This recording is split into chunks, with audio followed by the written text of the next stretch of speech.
আসসালামু আলাইকুম। প্রিয়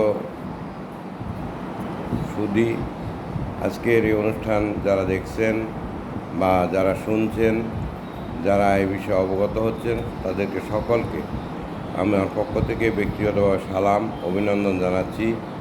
আজ আমি আলোচনা করব আমাদের বাংলাদেশের ক্ষেত্রে সবচেয়ে যে রোগটি বেশি দেখা যায় সেটা হলো ডায়াবেটিস বা বহুমূত্র রোগ। এই ডায়াবেটিস বা বহুমূত্র রোগ সাধারণত দেহে যখন গ্লুকোজের পরিমাণ বেড়ে যায় তখনই ডায়াবেটিস বা বহুমূত্র রোগ দেখা দেয়।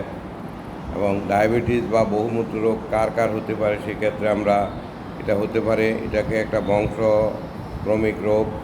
মা বাবার থাকলে তার সন্তানের মধ্যে এই রোগটা দেখা দিবে।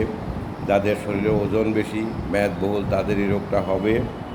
যারা শারীরিক ব্যায়াম করে না, কোনো পারিশ্রমিক কাজ করে না, তাদের এই রোগ হবে।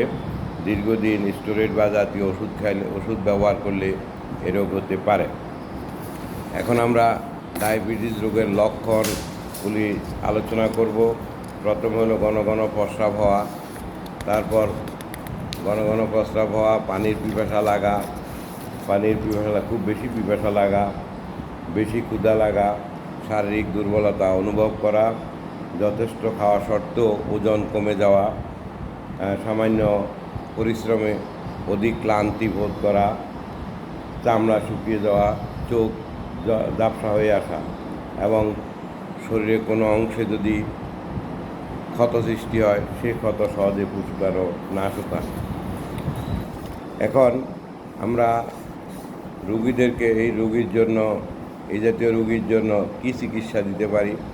আমাদের বাংলাদেশে শতকরা 60 থেকে 80% ডায়াবেটিস রোগে আক্রান্ত রোগী যদি নিয়ম মেনে চলে তাহলে ডায়াবেটিস থেকে বাঁচতে পারে। সেটা সাধারণত 3D নামে পরিচিত। সেই 3D হলো ডায়েট,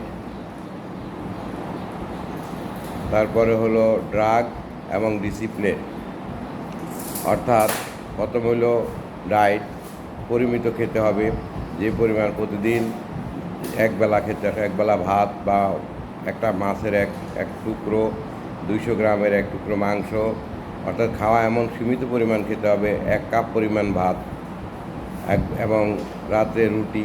এভাবে তাকে একটা নিয়ম শৃঙ্খলার মধ্যে খাওয়া করতে হবে। কোনো অবস্থায় সে তৈল জাতীয় খাদ্য বা যে চর্বি জাতীয় খাদ্য খেতে পারবে না, প্রয়োজনের তুলনায় অধিক খেতে পারবে না। অর্থাৎ তার খাওয়া পরিমাণটা হবে যে নিয়ম আমাদের বাংলাদেশের ডায়াবেটিস রোগীদের জন্য যে নিয়ম নির্ধারিত আছে খাওয়ার, সেই নিয়মটা তাকে মেনে চলতে হবে।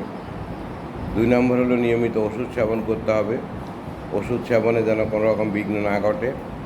3 নম্বর হলো ডিসিপ্লিন। প্রতিদিন সকালবেলা 1 ঘন্টা করে হাঁটতে হবে এবং কমপক্ষে তাকে কিছু শারীরিক ব্যায়াম যেগুলি সে করতে পারবে, এই ব্যায়ামগুলি করতে পারবে।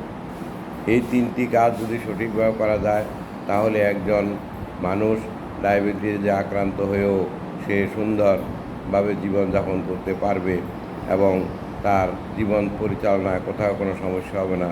সুতরাং আমরা সকলেই ডায়াবেটিস রোগীদেরকে এই জিনিসগুলি আমরা জানিয়ে দেব।